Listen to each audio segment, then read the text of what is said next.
What's going on, everybody, and welcome to J Sports Seattle. In this video, I'm going to be talking about the Seahawks game. It's kind of like a post-game reaction, although it's a late post-game reaction video since the game ended like 4 hours ago. I'm just going to talk about our performance today on both sides of the ball and injury updates and what I think we should improve and what we've been doing well. So if you like the video, make sure to like, comment, subscribe, and share for more Seahawks and Seattle sports content. And without further ado, let's get on with the video. Alright, so as you know, we beat the Cardinals 20-10 today.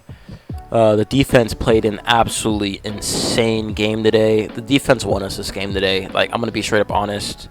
The offense was not as good as it, like, we had another bad day on offense again like we did last week, and it's kind of concerning because we had a very strong few weeks on offense in that Lions game, in that Giants game, and then all of a sudden we're not playing well in the offense anymore. I don't know what's going on. It's a mixture of things. It's a mixture of Gino making bad decisions. It's a mixture of bad play calling recently, and it's a mixture of having our starting O-line down and having backups in. But we got to figure it out, because if we are struggling to win against teams like the Cardinals, that although I will give the Cardinals credit because they have played a lot of good teams hard and close at some points in the game. Like, they literally beat the Cowboys, and they played the Niners close at some parts during their game before the Niners pulled away.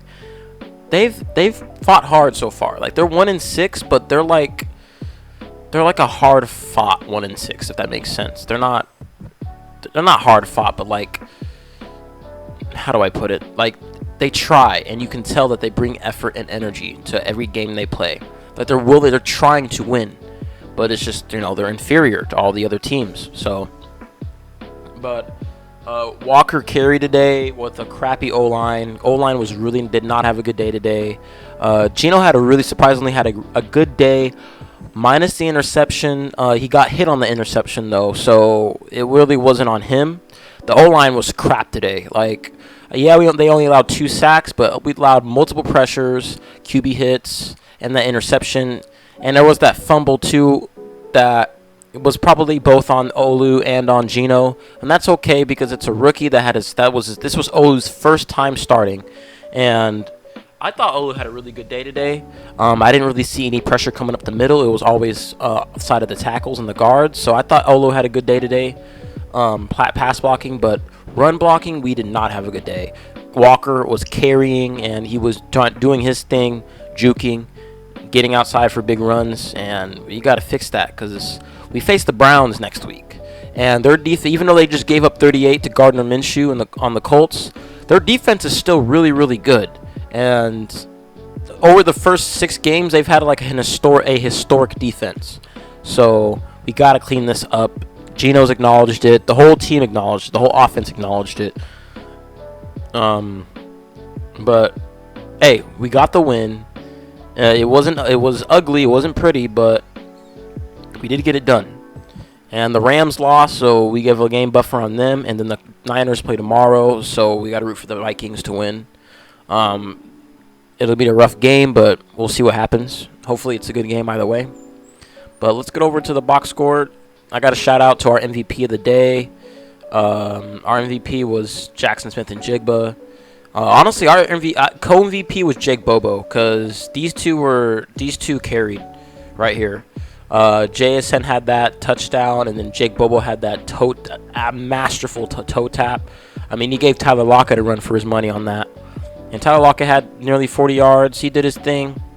And Kobe Parkinson had that huge gain. Noah Fant had that massive gain from Gino's dime.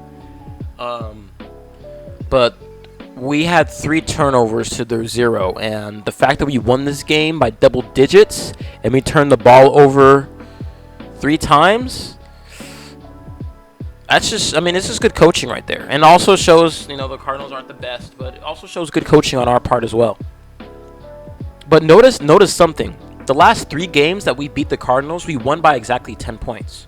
Because think, in the Week 8 game last year, was it Week 8? or week 9. It was one of those. Or no, I think it was the week 6 game last year. We beat them 19-9 by 10 points. And then we faced them in week 9 and beat them 31-21 by 10 points.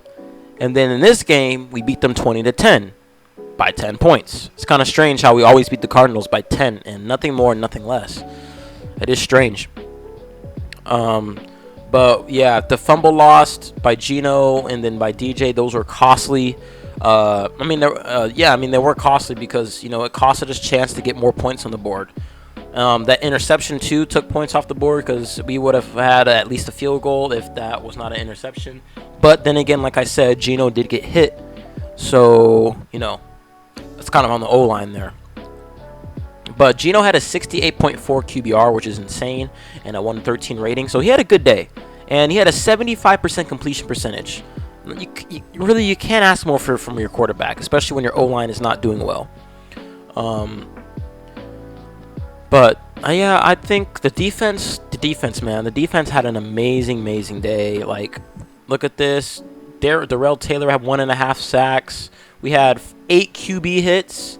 We had 4 sacks, 6 tackles for losses, 8 pass deflections. Like, defense absolutely carried today. Absolutely carried. And Devin Witherspoon had another monster game. Jordan Brooks had an amazing game today. 2 tackles for losses and had a pass deflection and 9 tackles. Same with Bobby out here having 9 tackles. Like, defense overall had an amazing game, and I couldn't be any happier to see that they have been performing well. No turnovers, but that's okay. We got to the quarterback when we needed them to, but I do want to see us get more turnovers, whether it's fumbles or interceptions next week against the Browns. We'll see what happens though.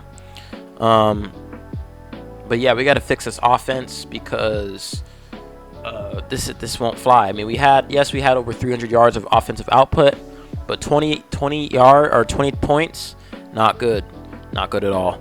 Especially when we were at the 1 yard line and we could not punch it in with K9. That's not good, man. And that's testament to play calling. Like, if you don't get it on the first time, run play action. Make them think you're going to run it again. And we ran it again, and it pushed us back even more. So the play calling was not the best today. I think Shane Waldron could have called a better game. But hey, like I said, we got the win, and not all wins come easily. And we survived, and we get to move on to the next week being 4-2. But moving on to injuries, Uchenna Nwosu has a strained pec. Hopefully nothing major, but Pete did say we came out pretty healthy overall, besides Uchenna going out. Yeah, so we don't know anything about the extent of it at this point, so we'll just have to wait and find out to see if he'll be missing any extended period of time. But we know DK has missed a game, and Sunday's game marked the first time DK Metcalf has missed a game in his 5-year career. That means, he has never missed a game. And this game, he didn't play, but we didn't get a penalty out of him. So, but then again, there was probably some touchdowns we could have missed. So, but Carroll said that he's hurt.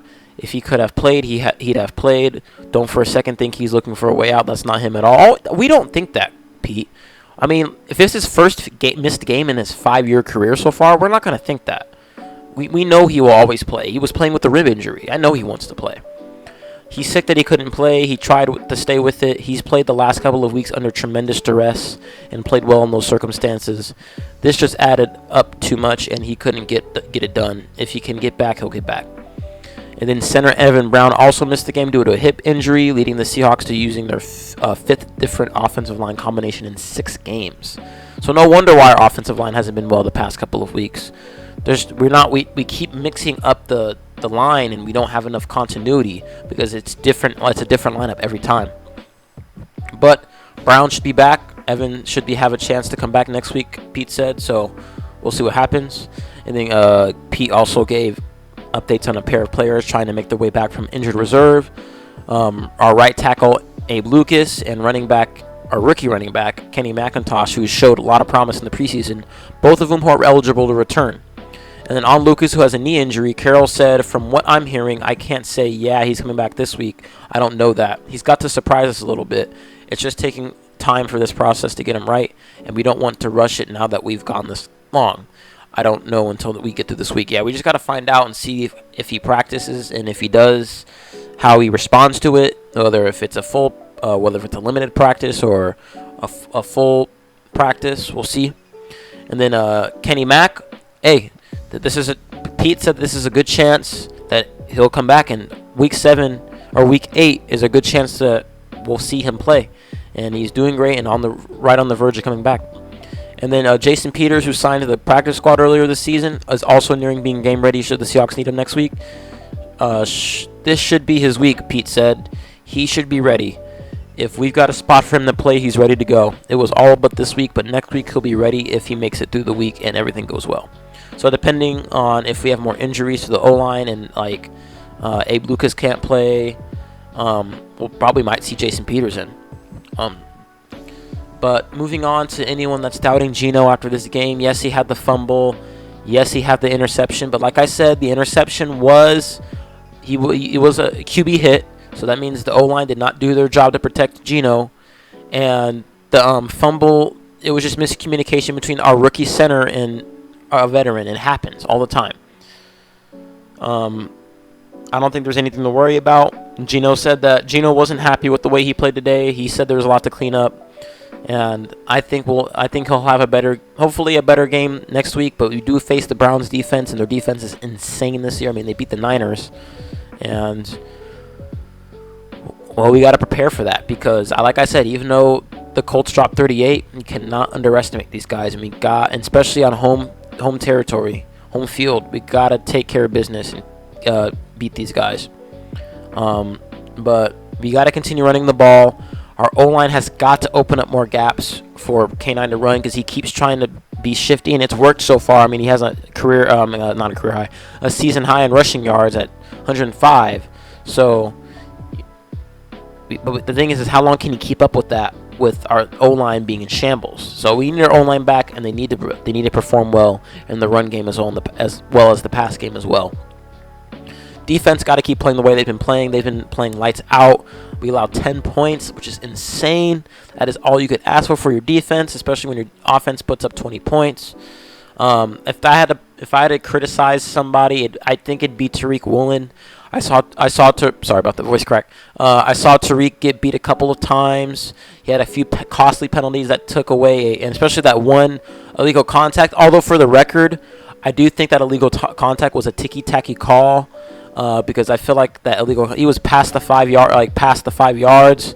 I don't think that was an illegal contact right there, and that took away a sack from Devin Witherspoon, who is looking like a D-Roy candidate right now. Like he might win D-Roy this year, the way he's playing right now. So we got to keep it up on that side, but definitely got to fix up our mistakes on the offensive side. We got to make sure O-line's healthy.